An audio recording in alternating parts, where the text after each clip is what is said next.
आज हम नया पाठ वाह रे हमदर्द ये देखने जा रहे हैं। घनश्याम अग्रवाल जी की रचना। पहले हम उनका परिचय देखेंगे। उनका जन्म अकोला महाराष्ट्र में 1942 को हुआ। घनश्याम अग्रवाल जी की रुचि अध्ययन काल से ही लेखन में विकसित हुई। आपने आसपास की प्रत्येक स्थिति या घटना में हास्य ढूंढकर उसे धारदार व्यंग में ढालना आपके लेखन की विशेषता है। आप अखिल भारतीय मंचों पर हास्य व्यंग कवि के रूप में लोकप्रिय हैं। तो ये लोकप्रिय कवि घनश्याम अग्रवाल जी की रचना आज हम देखने जा रहे हैं। उनके और कुछ रचनाएं हैं, कुछ कृतियां हैं। हंसी घर के आईने यह हास्य व्यंग है। आज़ादी की धूम, आई एम सॉरी हास्य कविता संग्रह है। अपने अपने सपने लघु कथा संग्रह आदि उनकी कुछ कृतियां, प्रमुख कृतियां। इस गद्य संबंधी थोड़ी सी जानकारी यहाँ दी गई। प्रस्तुत हास्य व्यंग निबंध में लेखक ने दुर्घटना के माध्यम से विनोद को बड़े ही रोचक ढंग से व्यक्त किया। हमदर्दी भी कभी कभी किस तरह पीड़ादायक बन जाती है, यह बहुत ही सुंदर तरीके से दर्शाया लेखक का कहना है। दुर्घटना के माध्यम से विनोद उन्होंने बड़े रोचक ढंग से आपके सामने प्रस्तुत किया है।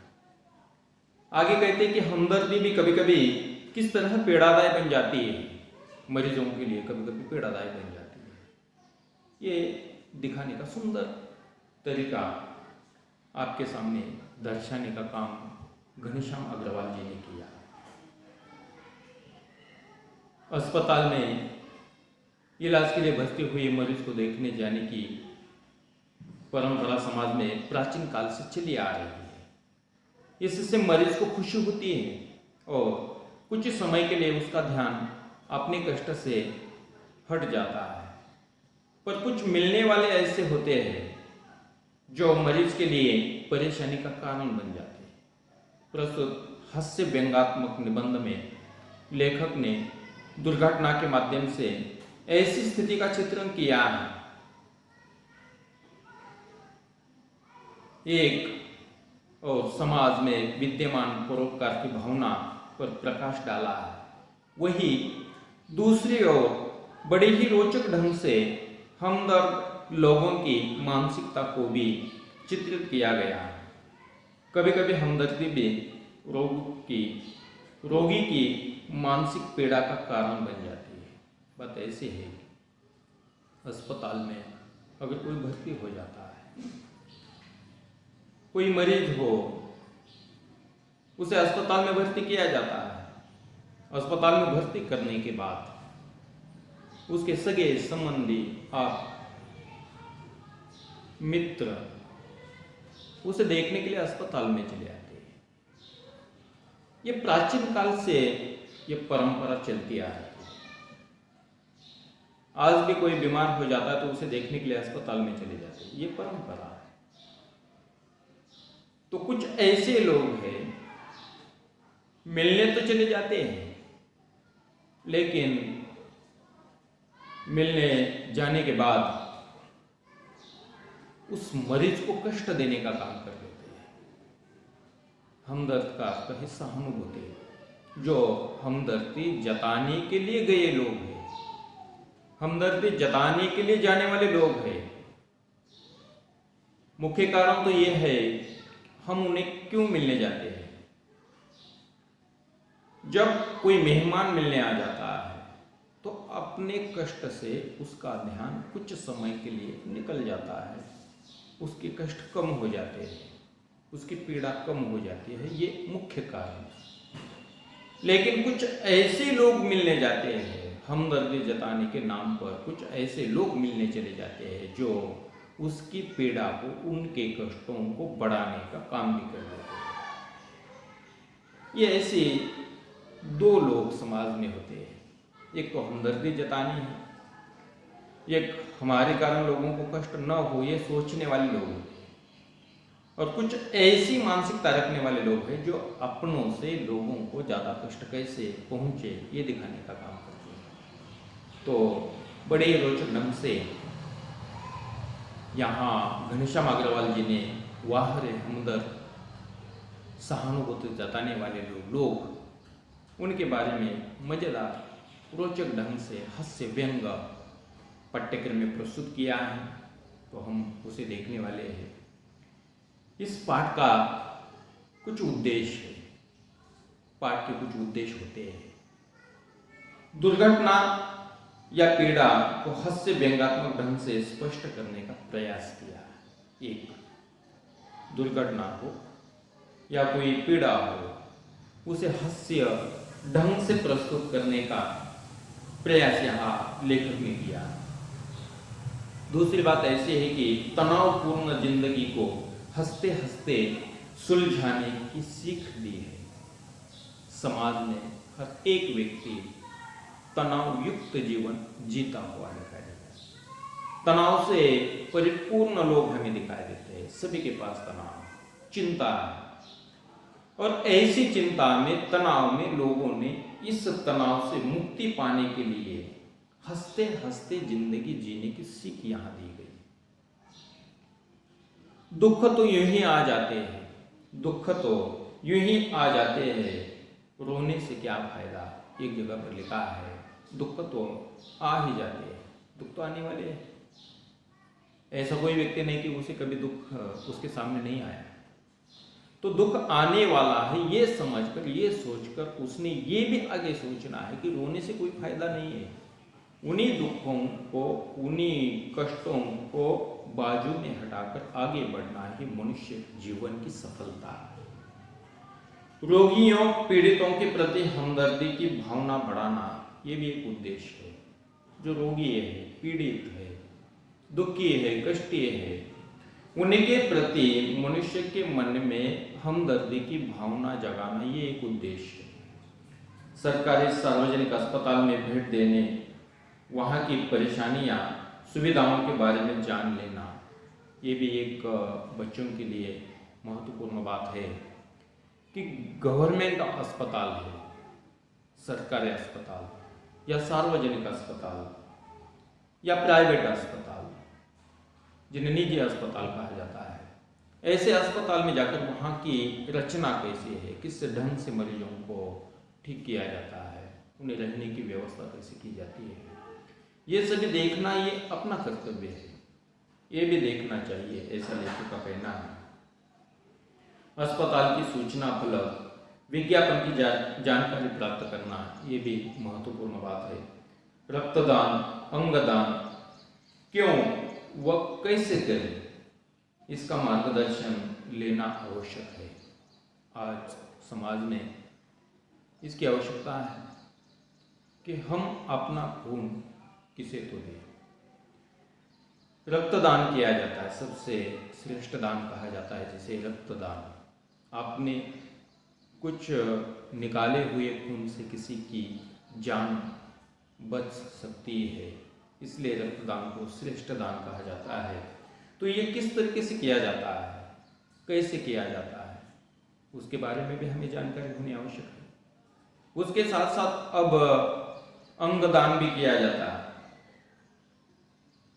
कुछ अवयवों को निकालकर, मृत व्यक्ति के अवयवों को निकालकर किसी ऐसे व्यक्ति को बिठाना है जिसका वो अवयव खराब हो चुका है, फेफड़े हो, आंखें हो, तो ऐसे अवयवों को भी आज दान दिया जाता है। तो ये कैसे दिया जाता है, क्यों दिया जाता है, इसकी भी जानकारी बच्चों में होनी आवश्यक है। सभा में कैसे बोलोगे, उसकी तैयारियाँ किस तरीके से की जाती है, ये भी देखना आवश्यक है। तो ये पाठ के उद्देश्य है।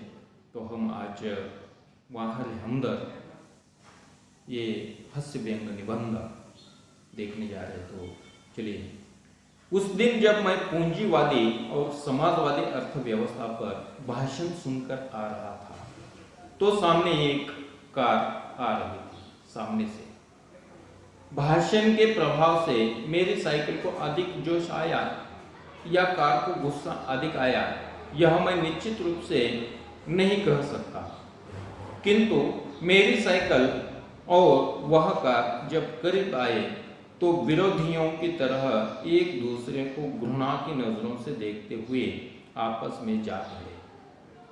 मैंने खामखां पूंजीवाद और समाजवाद के झगड़े में टांग अड़ाए, फलस्वरूप मेरी टांग टूट गई। दुर्घटना के बाद आज भी इंसानियत कायम है, यह सिद्ध करने के लिए कुछ लोग मेरी तरफ दौड़े। पहला परिचय है घनश्याम अग्रवाल जी की रचना का। उस दिन जब मैं पूंजीवादी और समाजवादी अर्थव्यवस्था पर भाषण सुनकर आ रहा था। पूंजीवादी प्राइवेट कंपनी का जहां बोलबाला होता है वह पूंजीवादी समाज रचनाओं से कहा जाता है। अनेक देशों में व्यवहार करते हैं ये पूंजीवादी रचना आज समाज में दिखाई देती है। और समाजवादी गरीबों का साथ देने वाली रचना होती है। सब एक जैसे हो उसे समाजवाद कहा जाता है। कोई अमीर कोई गरीब न हो, सब एक जैसे हो, ये समाजवाद कहता है। और पूंजीवादी जिसके पास धन है वह अत्यधिक धनिक हो जाता है। इन दो अर्थव्यवस्था पर मैं भाषण सुनकर आ रहा था। समाजवादी तथा पूंजीवादी अर्थव्यवस्था पर भाषण सुनकर आ रहा था तो सामने से एक कार आ रही थी, एक सामने से गाड़ी आ रही थी। भाषण के प्रभाव से मेरी साइकिल को अधिक जोश आया या कार को गुस्सा अधिक आया, यह मैं निश्चित रूप से नहीं कह सकता। यहाँ लेखक कहते हैं कि मैंने जब भाषण सुना है, भाषण सुनने का परिणाम क्या हुआ? भाषण का परिणाम शायद ऐसा लगता है कि भाषण के प्रभाव से मेरी साइकिल को अधिक जोश आया होगा या सामने वाली गाड़ी को अधिक जोश आया होगा या ज्यादा गुस्सा आया होगा, यह मैं निश्चित रूप से कह नहीं सकता। किंतु मेरी साइकिल और वह कार जब करीब आए, मेरी साइकिल आगे जा रही है और सामने से वह गाड़ी मेरी तरफ आ रही है। जब वह नजदीक आए तो विरोधियों की तरह एक दूसरे को घृणा की नजरों से देखते हुए आपस में जा भिड़े। घृणा की नजरों से मेरी साइकिल उस गाड़ी की तरफ देखने लगी। वो गाड़ी मेरी साइकिल की तरफ घृणा की नजरों से देखने लगी, जैसे कि विरोधी है। और ये दोनों आपस में जा भिड़े। मैंने खामखाह पूंजीवादी और समाजवाद के झगड़े में टांग अड़ाई। मैंने खामखाह, कोई कारण नहीं है। पूंजीवादी समाज रचना और समाजवाद के झगड़े में मैं बीच में चला गया, टांग अड़ाई। मैंने बीच में टांग अड़ाई। तो ये उसका परिणाम क्या हुआ है? लेखक कहता है कि फलस्वरूप मेरी टांग टूट गई। दुर्घटना के बाद आज भी इंसानियत कायम है। इंसानियत का अर्थ है मानवता। यह सिद्ध करने के लिए कुछ लोग मेरी तरफ दौड़े। लेखक कहते हैं कि जब मेरी साइकिल उस गाड़ी से जा टकराई, फलस्वरूप मेरी टांग टूट गई। मैं साइकिल पर था और एक बड़ी गाड़ी से मैं टकरा गया। टकराने का परिणाम तो आप जानते हैं। और जब टकराया जाता है तो टकराने का परिणाम भी लेखक कहते हैं कि मेरी टांग टूट गई है। और टांग टूटने के बाद लेखक हास्यात्मक व्यंग से कहते हैं कि आज भी समाज में इंसानियत कायम है। इंसानियत का अर्थ है मानवता। आज भी मानवता कायम है। लेखक कहते हैं यह सिद्ध करने के लिए कुछ लोग मेरी तरफ आए, दौड़े। कुछ लोग आए जैसे एक्सीडेंट हो जाता है, जैसे किसी की गाड़ी किसी दूसरी गाड़ी से टकरा जाती है तो वहां उन्हें उठाने के लिए, उन्हें अस्पताल में भर्ती कराने के लिए कुछ लोग आज भी आते हैं। तो ये मानवता है। कोई पीड़ित व्यक्ति है, कोई दुर्घटनाग्रस्त व्यक्ति है, तो ऐसे दुर्घटनाग्रस्त व्यक्तियों को अस्पताल में भर्ती करना ये देखने वाले व्यक्ति का कर्तव्य होता है, ये उसकी मानसिकता है, ये मानवता है, ये उसकी मानसिकता पर निर्भर होता है कि हम उसे अस्पताल में भर्ती करें या न। तो कुछ समाज में ऐसे लोग वहां दौड़े जिन्हें दिखाना था कि आज भी समाज में मानवता कायम है,